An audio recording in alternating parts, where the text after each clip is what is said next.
চায়নাতে সানডে মানে কেউ কাজ করবে না, সবাই ছুটি কাটাবে। আমাদেরও সেম, সেদিন চায়নাতে সানডে ছিল, কোনো কাজ ছিল না। তাই প্ল্যান করলাম যে আজকে শুধু খাবো আর সবাই মিলে ঘুরে বেড়াবো।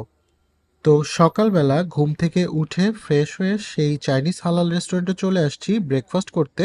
ওদের এখানে ব্রেকফাস্টের জন্য আলা কার্ট প্লাস সেট মিল কম্বো অ্যাভেলেবল আছে। নিয়েছিলাম স্টিম রাইস আর সাথে এগ ভেজিটেবল, লাইক এটা স্ক্রাম্বল এগের সাথে বকচয়, টমেটো আর ওদের সস দিয়ে গ্রেভি বানায় দিছে। আর সাইড ডিশ হিসেবে ছিল বিফ চিলি অয়েল সালাদ, যেটা বয়েল বিফ কোল্ড স্লাইস করে কেটে বানায় দিছে। খেতে বেশ মজার ছিল, ট্যাঙ্গি টমেটো ফ্লেভার আর বিফ সালাডটা জাস্ট অন্য লেভেল।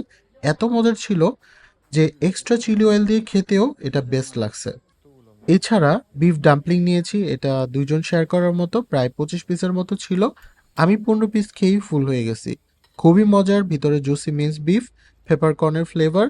ওদের চিলি অয়েল দিয়ে খেতে বেস্ট লাগছে। চিলি অয়েলটা একেবারে হালকা স্পাইসি, খুব একটা স্পাইসি না। আর খাবারের প্রাইস খুবই কম। বাংলা খাবারের চেয়েও এখানে চাইনিজ খাবারটা আমার কাছে কম মনে হয়েছে। এরপর ব্রেকফাস্ট শেষ করে বেরিয়ে গোয়াংজোর প্যারিস্ট্রেন স্ট্রিট ঘুরে দেখলাম, এর মধ্যে প্রচুর বৃষ্টি, চোখে পড়লো আরেকটি চাইনিজ হালাল রেস্টুরেন্ট। ভাবলাম এইখানে রামেন টেস্ট করব। তো মেনুতে প্রচুর অপশন ছিল, সেট মিল ছিল। আমি জাস্ট অর্ডার করলাম বিফ রামেন, যেটার প্রাইস ছিল 15 RMB, যেটা বাংলা টাকায় 280 টাকার মতো।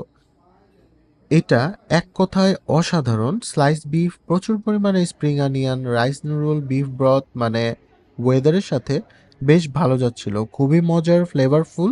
চিলি অয়েল মিক্স করে খেতে অস্থির মজা লাগছে। একটা জিনিস যেটা খেয়াল করলাম, এইখানে প্রতিটা রেস্টুরেন্টে চিলি অয়েল মাস্ট থাকবেই, এবং খেতেও কিন্তু মজার।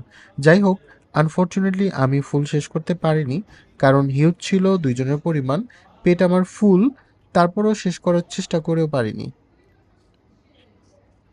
লাঞ্চের পর হোটেলে একটু রেস্ট করে ক্যান্টন টাওয়ারের ওদিক চলে গিয়েছিলাম। এটা জুজিয়াং রিভারের পাড়ে। এখানে পরিবেশটা খুবই সুন্দর ছিল, চারপাশে লাইটিং, ক্রুজে করে ঘোরা যায়। লাস্টবার যখন আসছিলাম তখন এই ক্রুজে ট্যুর দিয়েছিলাম।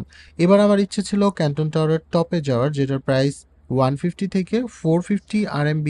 আমি যেটা যেতে চেয়েছিলাম সেটার প্রাইস ছিল 250 RMB, যেটাতে বাবল ট্রাম রাইড সহ ইনক্লুড আছে। বাট আমার সাথে যারা ছিল একজনও এগ্রি করলো না, বিধায় আর যাওয়া হয়নি। সারাদিন ঘোরাঘুরির পর ডিনারে আসলাম রাত 11টায়, কারণ ক্ষুধা ছিল না। আর ডিনারে জাস্ট নিয়েছি ল্যাম্ব স্কিউয়ার্স আর চাইনিজ পরোটা, ভিতরে স্প্রিং অনিয়ন দিয়ে বানানো। খুব মজার ছিল পরোটা, ল্যাম্ব আর হচ্ছে আমি ওদের থেকে এক্সট্রা করে রেড চিলি নিয়েছি। সব কিছু একসাথে খেতে জাস্ট অন্য লেভেল। বিশেষ করে মিট থেকে ফ্যাট মানে চর্বি খেতেই অনেক মজার ছিল। এছাড়া আমার ডেইলি ড্রিঙ্কস যেটা মাস্ট খেতেই হবে, মানে আমার মোস্ট ফেভারিট মিশওয়েতে বোবা ড্রিঙ্কস।